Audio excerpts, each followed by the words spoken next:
Welcome to Whiteboard Wednesdays, Real Talk with a Realtor. I'm Sharice Wynn, also known as the Agent Lady, and today we have, come on,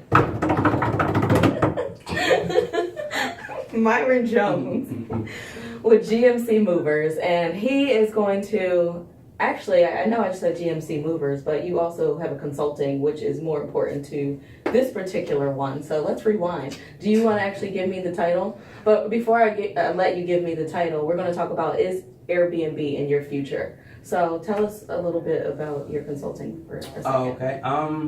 Well, my title is a consultant, so I pretty much help people maximize their profits with some of their assets that they have.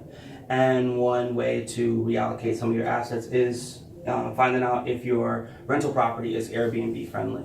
To do so, there's a couple things that you need to stop and think about before you even try to tackle and turn your property into Airbnb, because it's not that cheap to do, but it's very profitable. One, your location. It's really easy to go on Airbnb and look at their Airbnb maps. They have different color coding designations that show what are high traffic areas, what are medium, and what are moderate. So figure out if you're in a high traffic, medium, or moderate location, or figure out if you have a no traffic location. If your property is in a space that has no color designation, I would be weary about turning it into Airbnb. That makes sense. Okay, so location, and then we have amenities next. How does that play a role? If you find out that your property is in a good location, then you need to figure out what people are looking for in your area. Like, for instance, a lot of people don't want to do dishes when they're on vacation, and they like to be able to do laundry. Therefore, you can get longer stays, which means more money, less turnover. So figure out like what people are looking for. If you have a dishwasher, if you have a garbage disposal, if you have AC is very important, especially if you're in a hot climate. If you have stairs, if it's handicap accessible, all of these things play a role in how much money you can make, because each one of these amenities, they cater to a different demographic of people. So the more things you have, the more people would be attracted to your listing.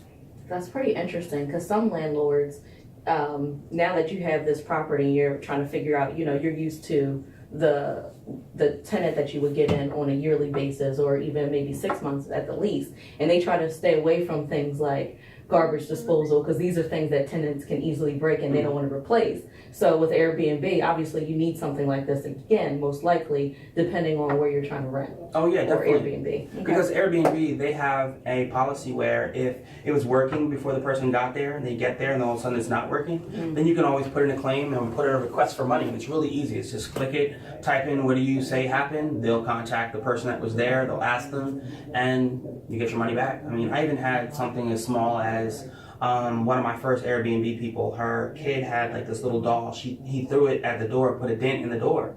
And I checked to see how much it cost to get fixed. The guy said he fixed it for $50. I sent her a request for money, got the $50, got the door fixed. That's awesome. In the grand scheme of things, it really wasn't that bad, but hey, you're still covered. That's pretty awesome.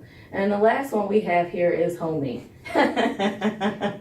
We put homey for decor. Okay. Right? I was going to say, are you a homie? Or yeah, I mean, I'm a homie too, but decor, like, doesn't feel homey when you walk in. Like, that's right.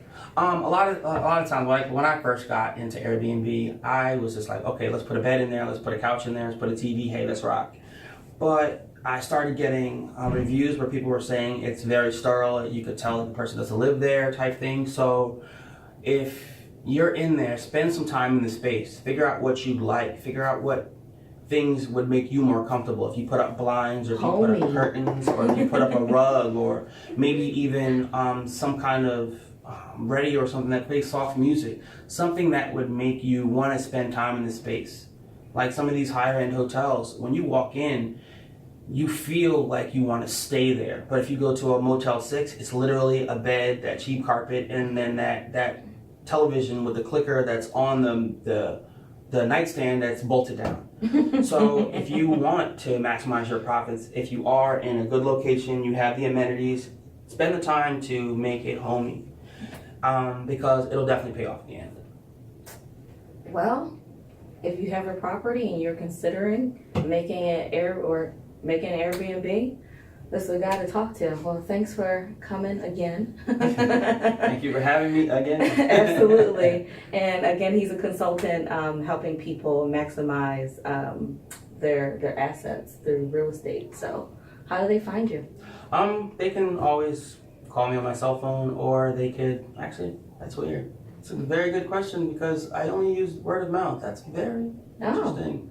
Word of mouth is good too. Yeah, I would say Call me first and Yeah. then they can connect to you. yeah, Or call the even agent lady. Call the agent lady. Yeah, I'll have her do my screening. And we'll also be on social media so they can connect with you there too. Yes, that's fine. All right, guys. Remember, friends don't let friends buy or sell real estate without the agent lady. Make it a great day.